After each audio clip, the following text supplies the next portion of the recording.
All right, y'all, we are here at the airport, and I gotta tell y'all, the Turkish Airways ticketing counter was it just felt so ghetto. It just felt so unorganized and chaotic. I was like, what is happening right now? Like, I was like, I'm not used to this.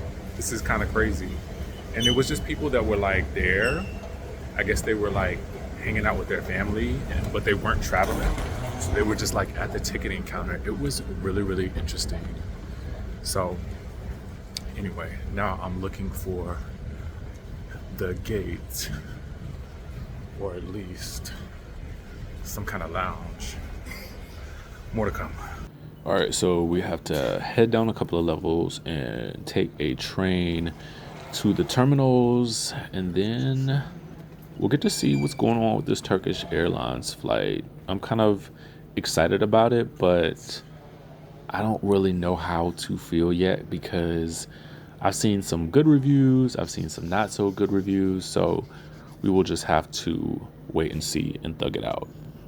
Angelo Robert I Melota. found the Please proceed to lounge gate for 815 Turkish for your flight to Iceland. You are the last passenger to board our flight. Gates will be closing in 3 minutes and will not be open. Thank you. So my impression of the Turkish Airlines lounge in Dulles is that it is aesthetically nice, but it is very, very small and kind of cramped because it feels like there are just a lot of people in here. So here's kind of a look around to see.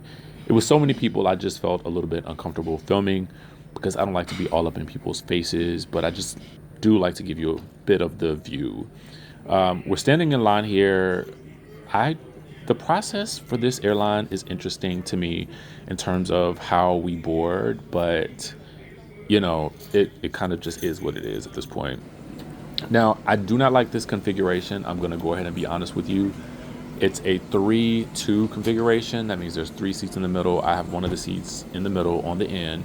This is business class, but it feels more like premium economy in the style that the seats are set up in. They do lean all the way back, but you don't necessarily have the privacy that you might be accustomed to having. They do have this little screen right here, but I didn't really feel like it did much because I could still see the person next to me. She did happen to be very nice though, and there is a lot of room here for you to stretch out and lay down. So I did not feel uncomfortable with that, even being 6'3". And they do have a lot of storage space as well. Like you can actually put your stuff in that trunk that my feet are on.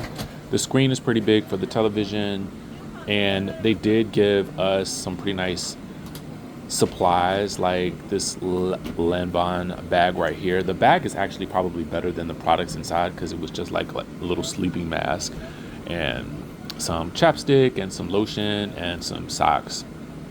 But the menu was great, y'all. The food, I can't even, as you will see, and this lemon mint tea right here is everything. I felt like it was really good for my digestive system as well for some reason. I always feel odd on flights. All right, so my first meal was the tomato soup as well as this beef Caesar. It was actually really, really good. I loved both of these items. I would totally get them all over again. And these were, I was able to get 2 starters, which is kind of uncommon because typically they will only give you the one. But I just, oh my God, I can't even say enough about how good this was. I kind of wanted to lick the bowl, but we won't do that because we're classy somewhat. And then for my main course, I had already started, but then I remembered, oh my God, I got to film it. I had the prawns with the asparagus and rice, and it was just a good vibe. Like, I must say that the food was good. I did fall asleep when I woke up this morning, and there was breakfast sitting right there. This was just like a fruit tray, but I could have also gotten a waffle or an omelet, but I woke up and I really wasn't all of that hungry because I knew we were also about to land. So I thought, let me just eat something light and keep it cute. And then we landed in Turkey, and here is the airport in Turkey. I was supposed to go out for an excursion. It's like a little short stopover type situation, but honestly, I just felt like, let me find the lounge, let me just relax, let me do some work, and let me get my life together. All right, so this airport is actually pretty dope. They have these little business pods here where you can actually literally just scan your boarding card on the screen, and then look at this little train thing. The airport is pretty nice. Duty free. They have like a little playland station, and on the other side of this, I don't know if you can see it, but they have sleep pods, which look so interesting. I don't think you can really see inside, but it's basically like a little pod where you can just like go to sleep. And I don't know what that is over there. Looks like a little just like relaxing area. I'm looking for the lounge, so once I find the lounge, I think I might try out one of these if I need to do like a video or something like that.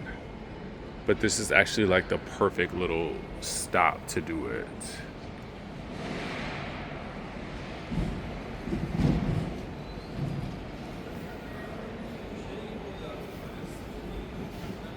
I want to see how it works.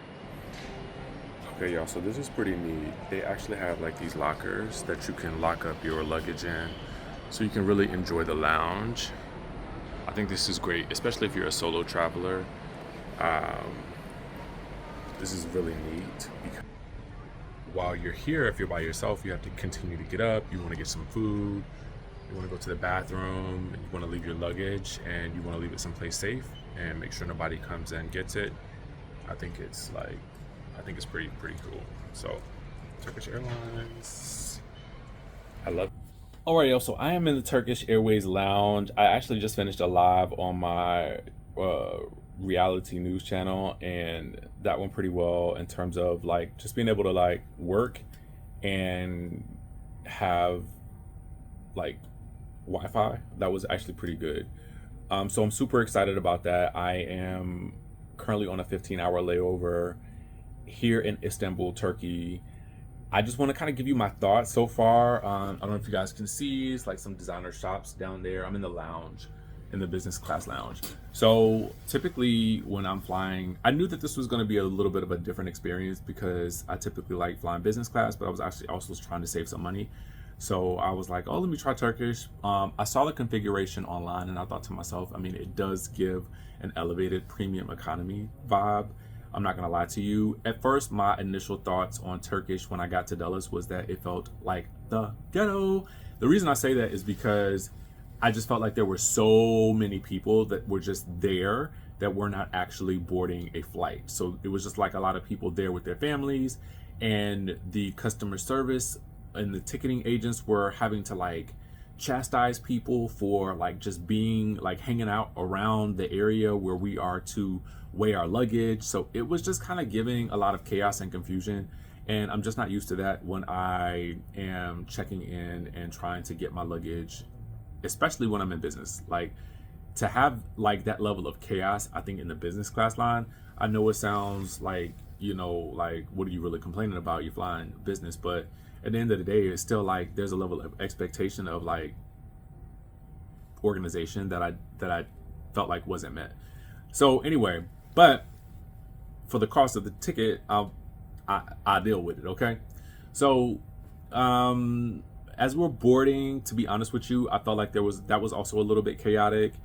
It was giving Southwest boarding to a certain degree because I don't feel like there was like a group number per se as much as there was like business economy, and then everybody was just kind of lined up sporadically, and that was a little interesting to me as well. Boarding, I did not like the seat configuration when I first sat down. I don't think that I liked it in general at all, because if I wasn't sitting where I was sitting, I definitely feel like I would have been up half the night, because the person on the inside might have been trying to get up and out of the seat, and I would have had to keep moving. That would have annoyed me. So, but luckily, you know, I think it was a husband and wife. And so when she had to get up, she was sitting in the middle. She was super nice though, super nice. She would get up and go out on the side that her husband was on. So that was, you know, it wasn't an inconvenience to me. I sat close to the bathroom, so that was also good. I felt like what was interesting, I think, also too, is knowing that I love this actually. Sometimes you will hear, like, you'll fly an airline and you're international, and it's an airline for another country, and the first thing that they're saying is in English. And that wasn't how the announcements were made. Their first notion of communication was in Turkish. So I'm kind of like, what are they saying? And then they would come and translate it in English. I thought that was very, very interesting, but I also thought it was pretty cool at the same time. I have grown, I think, past my initial thoughts of how the first impression left me, because I did feel like, I don't know if I'm gonna like this airline. I still don't like the seat configuration, but I did feel like I had a lot of room. The TV was really big. I felt like the food was exquisite. The chef comes out and takes your order, and I just felt like, I did feel like the flight attendants were like a little bit cold, but you know, that could just be, it's a nighttime flight. They've been flying all day. Who knows what the case could have been. Service was excellent. I would say they turned down the beds for you without you having to like literally. I've flown quite a few business class flights, and they will only turn over your seat if you either get up to go to the bathroom or if you specifically request it. On here, it's almost like mandatory. They will come and they will tell you, we're gonna put your pad on your seat for bedtime now. And I absolutely loved it, to be honest with you, because I had never had that done before. Typically, they just do it when you're in the bathroom. And if you don't go to the bathroom when they're doing it, then they don't do it, and you kind of have to do it yourself. The food has been really good in terms of like just the overall flight experience. When we landed, I did find that to be a bit confusing, but I literally just looked for the first Turkish Airlines lounge that I could find. And once I found it, I have been here ever since. I was able to get my work done. I was able to schedule a meeting room. My luggage is actually locked up in a clear container. I think that is super, super like helpful to have, because now I don't have to like leave my luggage, because it's just me traveling. I don't have to leave my luggage just in some random space. I can actually, maneuver about with just my crossbody bag and my charger, which I don't know if you guys can see this right here. This is super handy. I don't know how people feel about shopping on Amazon right now, but I did get this on Amazon previously, and it has come in handy for me in terms of being able to charge my devices as I'm working and as I'm maneuvering about in the lounge. I think it's about 8 p.m. here, so I think I'm going to find myself something to eat, and then I'm going to relax a bit and just kind of chill and just enjoy myself, because I feel like I haven't really done that. I did have a moment, I think, earlier today where I was feeling kind of like, yo, you're alone right now. Like, you're alone. I will tell you, it's definitely better. I don't know. I guess I haven't really allowed myself to adjust to traveling alone, especially in this period of time. And then with having so many things on my mind and so many things and people that I'm concerned about, it feels a little odd to be traveling. But I also know that, I have to go, and this is a group trip that I am hosting, so I need to get in the spirit of it. I think I'm just also too, it takes me a minute to kind of calm down from regular life to get into like vacation mode, and I think that I'm still in that process. So we'll see how that goes. I think I'm going to go and get me some more champagne and some more food and just really kind of relax and just chill. So that has been my first impressions of Turkish Airlines. That's been my update for you guys. Please subscribe to the channel if you haven't already done so. We do talk about grief, but we also do talk about travel. We talk about lifestyle. We'll talk about how to make money, especially if you're interested in like content creation. I want to be a vessel or a source of help in however way I can, because people have helped me. So with that being said, subscribe.